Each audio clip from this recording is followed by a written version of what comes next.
नमस्कार मित्रों, आपका स्वागत है health channel doctor Ganesh Shankar Hazaribagh Jharkhand पर, जहां हम बात करते हैं होम्योपैथ के चमत्कारों की।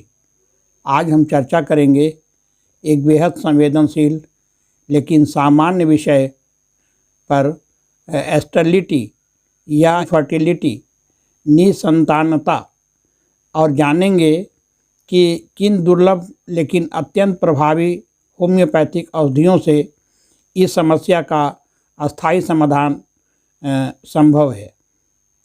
निसंतानता, इनफर्टिलिटी क्या है? निसंतानता यानी वह स्थिति है जब स्त्री या पुरुष लंबे समय तक प्रयास करने के बावजूद संतान प्राप्ति में असमर्थ रहते हैं। इसका कारण केवल स्त्री नहीं बल्कि पुरुष भी हो सकते हैं। अक्सर इसके कारण होते हैं अंडाशय की कमजोरी या रोग, अंडाशय का रोग, गर्भाशय की शिथिलता, हार्मोनल असंतुलन, बार बार गर्भपात, मानसिक तनाव या अवसाद, डिप्रेशन जिसको हम कहते हैं, और कभी कभी अज्ञात कारण भी इसके होते हैं। होम्योपैथिक का दृष्टिकोण इसमें क्या है? तो होम्योपैथी में निसंतानता को केवल एक शारीरिक रोग नहीं बल्कि मन, शरीर और हार्मोनल संतुलन की गड़बड़ी के रूप में देखा जाता है।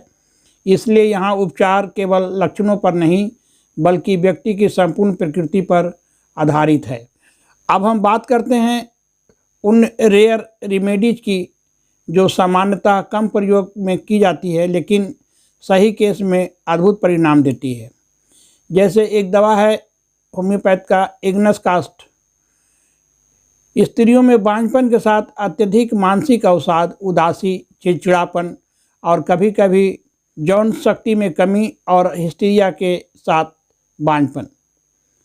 दूसरी दवा थूजा है, बहुत इम्पोर्टेंट दवा है। ओवेरियन सिस्ट के कारण यदि स्टेरिलिटी हो रही हो तो यह दवा उसमें महत्वपूर्ण रोल अदा करती है।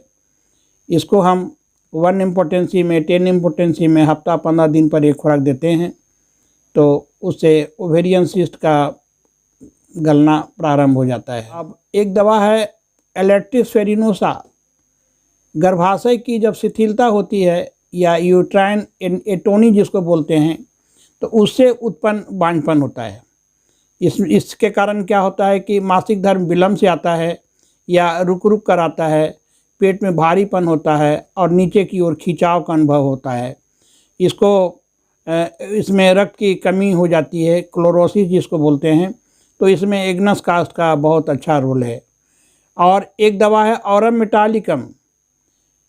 यौन अंगों की जीवन शैली, जीवन शक्ति, विटालिटी के कम हो जाने से उत्पन्न बांझपन। और ऑरामेट का जो रोगिणी होती है वो बहुत गहरी मानसिक उदासी और अवसाद से ग्रसित होती है। वो आत्महत्या का भी विचार मन में कभी कभी आता है, निराशा हो जाती है, तो उसमें हम ऑरामेट का प्रयोग करते हैं। ब्राइटा म्यूरेटिकम भी एक बहुत अच्छी दवा है जो अंडाशय के रोगों से उत्पन्न बांझपन में उपयोगी होता है। और अगली दवा है बोरेक्स। बोरेक्स में क्या होता है कि लिकोरिया, सफ़ेद प्रदर के साथ बांझपन, मासिक धर्म के बाद पेट में दर्द और गर्भाशय में चुभन होता है और इसके साथ पेनफुल मेंस्ट्रुएशन होता है। डिस्मेनोरिया के साथ जो बांझपन आता है उसमें यह दवा उपयोगी है। उसके बाद अगली दवा के बारे में हम चर्चा करेंगे, कल्केरिया कार्प। कल्केरिया कार्प का रोगी थोड़ा मोटी ताजी होती है और उसको अधिक मात्रा में मासिक धर्म होता है, कॉपियस मेंस्ट्रुएशन होता है, उसके साथ यदि बांझपन होता है तो उसमें कल्केरिया कार्प का हम प्रयोग करते हैं। हिस्टीरिया या मानसिक कमजोरी वाली महिलाओं में यह दवा बहुत उपयोगी है। और कैनाबिस इंडिका एक दवाई है, इसका सामान्य बांझपन में और यदि यौन इच्छा, सेक्सुअल डिजायर अत्यधिक बढ़ी हुई हो परंतु गर्भधारण नहीं हो पाता हो तो कैनाबिस सटाइवा बहुत उपयोगी दवा है। अगली दवा हम बता रहे हैं कैंथरिस के बारे में। तो अंडाशय के रोगों से उत्पन्न बांझपन में यह दवा बहुत लाभदायक है। और कोनियम मैकुलेटम एक दवा है। अंडाशय का सिकुड़ना या सूखना, एट्रोफी ऑफ द ओवरीज, उसमें ये दवा कोनियम बहुत अच्छा है, रोल अदा करता है। और गर्भाशय की कमजोरी के कारण होने वाले बांझपन में और मासिक धर्म बहुत कम मात्रा में आता है तो हम ये कोनियम का प्रयोग करते हैं। अगली दवा है इपिटोरियम परप्यूरेरियम। नपुंसकता, इम्पोटेंसी और स्त्रियों में बांझपन उपयोगी है। एक दवा और है फेरम मेटालिकम। मासिक धर्म रुक जाना, मेनोरेजिया, एमिनोरिया जिसको बोलते हैं, मासिक धर्म रुक जाना माने एमिनोरिया, और रक्ताल्पता, एनीमिया, कमजोरी और नर्वस डिलिबिलिटी के साथ जो बांझपन होता है उसमें फेरम मेटालिकम का बहुत अच्छा रोल है। और अत्यधिक रक्तस्राव होता है यूट्राइन से, होमरेज होता है, तो उस मामले में फेरम मेटालिकम का हम सफलतापूर्वक उपयोग में लाते हैं। एक दवा है, बहुत इम्पोर्टेंट दवा है, हेलोनियस डायोका।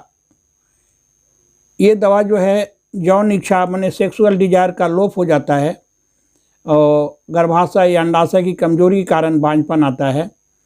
क्लोरोसिस, एमिनोरिया यानी मासिक रुक जाता है या मानसिक थकान के साथ आने वालों में यह दवा श्रेष्ठ रूप से उपयोग में लाते हैं।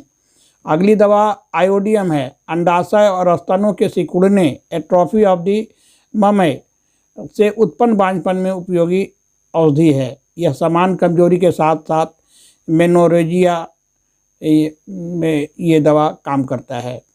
ये मेडोरिनम एक दवा है, इसमें वंशानुगत या गोनोरियल प्रवृत्ति, साइकोटिक डायथेसिस के कारण जो बांझपन आती है उसमें मेडोरिनम बहुत अच्छा रोल अदा करता है। और मिलीफोलियम एक दवाई है, इसमें क्या होता है कि अत्यधिक मासिक स्राव होता है और गर्भाशय से रक्तस्राव के कारण बांझपन आती है। और नाइट्रम कार्ब एक दवाई है, संभोग यानी क्वाइटस के बाद जोनी से श्लेष्मा म्यूकस का स्राव होने से गर्भधारण में रुकावट यानी जोनी के ऐंठन यानी कि वेजाइनिज्म के साथ बांझपन में ये दवा उपयोगी है। नाइट्रम म्यूरेटिकम, ये बहुत जल्दी या बहुत देर से आने वाले मासिक धर्म के साथ बांझपन जो होता है उसमें ये दवा उपयोगी है। मासिक स्राव अत्यधिक या बहुत कम मात्रा में आते हों, यौन इच्छा का अभाव होता है या अत्यधिक कामुकता के साथ बांझपन आता है तो इसमें ये नाइट्रम का उपयोग हम लोग करते हैं। इसका रोगी नमक खाना ज़्यादा पसंद करता है। और फास्फोरस एक दवाई है, या तो यौन क्रिया के प्रति अरुचि होती है, एवर्सन होता है, या अत्यधिक वासना के साथ बांझपन आता है। अत्यधिक देर से आने वाले मासिक धर्म के साथ ओवेरियन हाइपर एक्टिविटी वाली स्त्रियों के लिए यह औषधि लाभदायक है। प्लेंटिना एक बहुत इम्पोर्टेंट दवा है। गर्भाशय ग्रीवा कार्बिक्स के अल्सर और अंडाशय के रोग के कारण जो बांझपन आता है उसमें प्लेंटिना बहुत अच्छा रोल अदा करती है। मानसिक अहंकार और वासना की अधिकता और नर्वस महिलाओं में यह दवा उपयोगी है। अगली दवा प्लम्बम मेटालिकम है। अंडाशय के सिकुड़ने के साथ एट्रोफी ऑफ द ओवरीज में जो प्रॉब्लम आता है, सिकुड़ जाता है, तो उसमें हम प्लम्बम मेटालिकम का प्रयोग करते हैं, उसके कारण जो बांझपन आता है उसमें। और बहुत इम्पोर्टेंट दवा एक थिपिया है। लंबे समय से विवाहित महिलाएं जिन्होंने कभी गर्भधारण किया ही नहीं हो, ठंडी प्रकृति, उदासीनता, चिड़चिड़ापन और बेलिलरी नर्वस टेम्परामेंट वाली स्त्रियों में बहुत ही उपयोगी है और बांझपन में यह बहुत ही उपयोगी दवा मानी जाती है स्त्रियों के मामले में। और 1, 2, 3 दवा और हम बताना चाह रहे हैं आगे। सल्फ़र, ये बहुत जल्दी और बहुत अधिक मासिक धर्म के साथ जो बांझपन आता है उसके लिए ये, और यौन अंगों की जलन होती है, कमजोरी होती है, तो उसमें सल्फ़र का हम प्रयोग करते हैं। वाइबर्नम ओपलस एक दवाई है जिसको बार बार और बहुत जल्दी गर्भपात मिसकैरेज होता है, उसके कारण जो बांझपन आता है उसमें वाइबर्नम का हम लोग ओपलस का प्रयोग करते हैं। हर मासिक धर्म के साथ गर्भनाल, जिसे हम ओवम कहते हैं, बाहर निकल आते हैं और इस स्थिति के लिए यह दवा अति महत्वपूर्ण है। एक्सरे एक दवाई है होम्योपैथ का। ये दीर्घकालीन बांझपन के मामलों में जब कोई स्पष्ट कारण नहीं मिलता हो तब यह औषधि लाभदायक है। दोस्तों, हमने बांझपन में उपयोगी कुछ होम्योपैथिक औषधियों का जिक्र किया है। होम्योपैथिक चिकित्सा में इसका उपचार रोग के मूल कारण और रोगिणी की संपूर्ण प्रकृति कॉन्स्टिट्यूशनल के अनुसार किया जाता है। इन औषधियों को सामान्यतः हम 6 पोटेंसी, 30 पोटेंसी, 200 पोटेंसी में या मदर टिंचर क्यू रूप में बार बार उपयोग किया जा सकता है, परंतु सदैव विशेषज्ञ चिकित्सक की देखरेख में ही ये दवा लें तो ज़्यादा अच्छा रहेगा।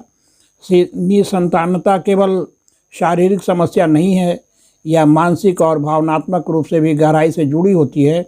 होम्योपैथी शरीर और मन और आत्मा तीनों स्तर पर काम करती है और यही इसे अद्वितीय बनाती है। इसलिए धैर्य रखें, सही निदान और सही जीवन शैली अपनाएं, सफलता निश्चित मिलेगी। अगर आपको यह वीडियो जानकारीपूर्ण लगा हो तो लाइक, शेयर और सब्सक्राइब अवश्य करें। धन्यवाद। नमस्ते।